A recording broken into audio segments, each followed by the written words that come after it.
Hi, welcome to Kristina's Picks. I'm Kristina, and this is Two Peas in a Bucket, and I am here to show you my picks for this week. My first pick this week is an older collection from Prima, paper collection. It's called Wink. I've always been attracted to the Prima papers. They're so pretty and so collagey, but I'm a little intimidated by them. There's so many beautiful layouts and things that are done with these in the gallery, and I'm intimidated by all the wonderful icons and designs on them. So I picked this one because it's a little more subtle. You can kind of see it has a rose pattern on this one with some text behind it and a little bit of aging.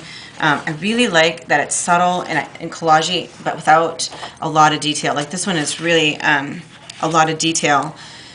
I don't know if I could use the whole page. I probably would end up cutting pieces and parts of it. But I like the colors of this collection.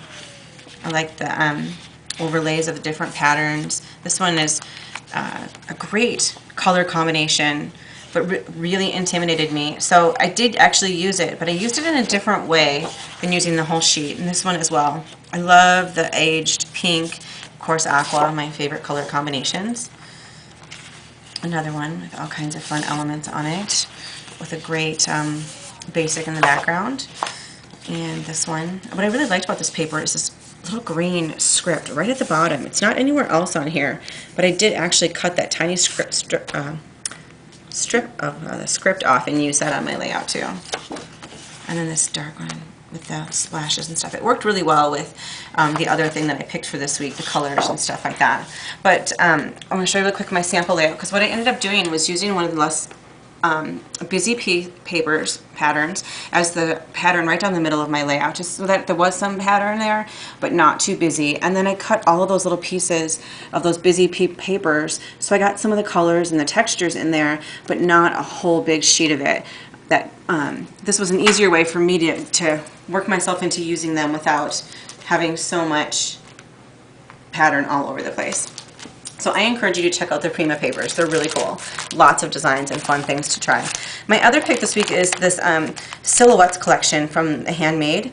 They have a lot of different silhouette packages from K & Company, but this one was really unique, I thought. I liked the colors and stuff, and they've got a couple other things in there. I took one apart and I'm going to show you, but I just wanted to show you on the back. They give you a couple of ideas really quickly on how you can use these and turn them like this and make a banner out of them, which I found really interesting. I thought that was kind of cool. They're a really heavy-duty paper. I have them on here for you. They're a really heavy-duty cardstock. It's not very thin at all, so it's rather sturdy. This one actually is the one that I used on my layout. I've been wanting to use a silhouette type paper for a really long time and have it where there was nothing behind it, which is what I ended up doing on the layout, on my sample layout. Shannon Tidwell uses this a lot, where she'll just use a whole die-cut paper and then put her design in the middle. This one kind of worked as a great starter for me because it's just on the edge and you can do anything else on the other. And you'll also notice on this one the design actually is a mirror of each other, whereas this bird is looking this way. This one's upside down, which makes it really easy to decide if you want to use it going this way or going this way. So you can use it on either side of your layout. Let's see, this is another one.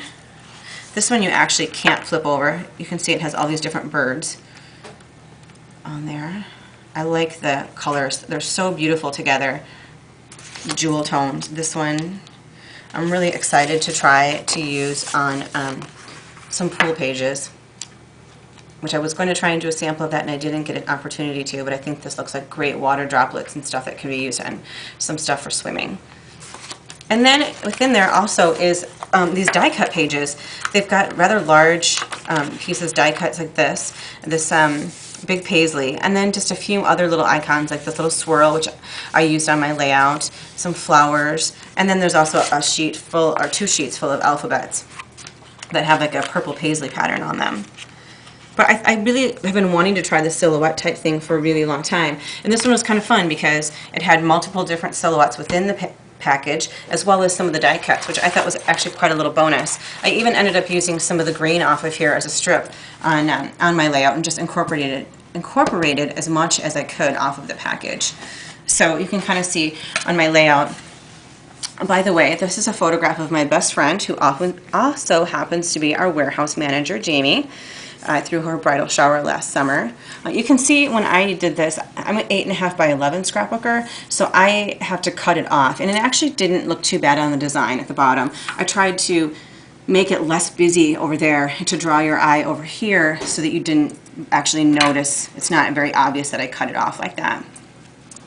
I grabbed a whole bunch of other silhouette type papers from all the kinds of different companies. Basic Grade does a whole bunch. They call them doilies. There's several that are big patterns like this that are actually colored, and then they've got ones that are like this that are just all one color with an all over pattern. They tend to be a little bit thinner than the one that I showed you. I'm just going to bring these out, each one individually. And you could do the same thing where you just take half of one of these, or just parts and pieces, or use the whole thing and just put your picture here and then add some journaling as you want to. The only thing I was thinking with these lighter weight ones is that you keep in mind that they are a little more flimsy, and to maybe either put something clear behind them or put them into their page protector sooner than later so that you know that it's sturdy and not going to get damaged. This is a whole bunch of them from KM Memories. They've done a lot of them over the years. This is just the ones from their latest collections. A few different themes. This one's a little more flimsy, so it maybe would have to have something behind it. This one, I've shown you this one before. And some hearts. I also grabbed really quickly another one of the K & Company ones. Excuse me, this is from their Elegance collection.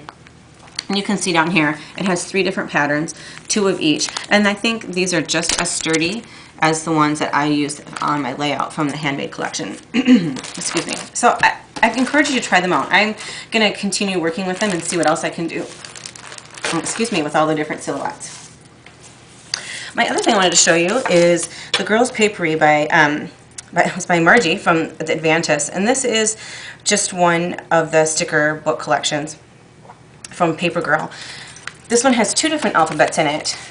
This larger block alphabet, and then the smaller alphabet, which I ended up using on my layout. And one thing I noticed is that this particular font and design actually could go really well if you wanted to use the 2 of them together. My daughter's name is Ariana, so I could easily take this R and just take some of these other letters and, you know, do an A and then use this R and then kind of combine it with the rest of the letters from the other style and mix it, match it for a really nice junk kind of look. I like that it's got really tiny little text on it to give it just a little bit of texture. It's a cute font. They're not very big. And this is also 2 sheets of words, lots of different things on here. There's the months, all different kinds of verbs, adjectives, all different kinds of fun things to use, ransom type letters, and then some borders, which I liked. Okay, I also picked American Crafts 3-dimensional stickers. Everybody seems to have pop stickers lately, and I was a little reluctant to try them, but these ones really drew my eye. I particularly like the pink daisy, which I ended up using on my layout. But I like these. They have a really nice big fat adhesive square or dot on the back. They're pretty out of sturdy paper, so they're not very flimsy at all. And they have all kinds of little extra details, like the glitter and the jewels and, you know, different layers and things like that. They come in multiple different themes and colors, lots of different things that are popular. I encourage you to check them out. All different kinds of things. They've been really popular. They also have seasonal, and of course Dear Lizzie also that way. And the last thing I picked are the bloomers. These have been really popular. I know that Kitty showed these to you earlier this week. These great little rosette ribbons. I ended up cutting just one of them off and using it in my layout, and actually combining it with the Dear Lizzie, which is just a little bit different. The Webster's pages are, you know, have a salvagey kind of an edge, whereas these are more of a ribbony edge. Lots of fun. You can do lots of really neat things with them by going a whole border or just individual pieces. Comes in lots of different colors, as well as a green that I don't have here. But I was worried to try them out, but they worked out really great, and they're a lot of fun. So I hope you liked it, and we'll see you next week. Thanks.